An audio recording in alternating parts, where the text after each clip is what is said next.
Hello दोस्तों, नमस्ते, प्रणाम। मैं आप लोगों की खुशबू यादव अवधी गीत के चैनल पे दोस्तों आप लोगों का स्वागत है। आप लोगों के बीच में मैं एक प्यारा सा चुटकुला नाच गीत सुनाने जा रही हूँ। कैसा लगेगा दोस्तों कमेंट में बताना और हमें सपोर्ट करना।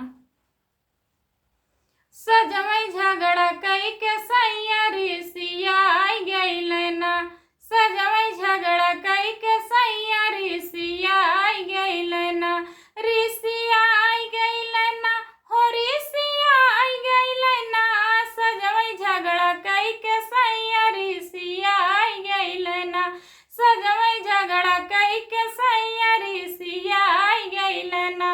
हम तो सूतली सजरिया अपन दाई के केवड़िया।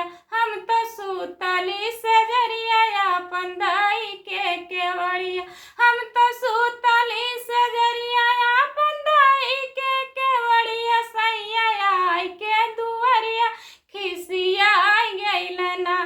सैया आई के दुआरिया खिसिया आई गई ना। सजवई झगड़ा कई के सैया ऋषिया गई ना। सजवई झगड़ा कई के सैया ऋषिया आई गई ना। ऋषिया आई गई ना, हो ऋषिया आई गई ना। सजवई झगड़ा कई के सैया ऋषिया आई गई ना। सजवई झगड़ा कई के सैया ऋषिया आई गई ना। कैसा लगा दोस्तों कमेंट में बताना।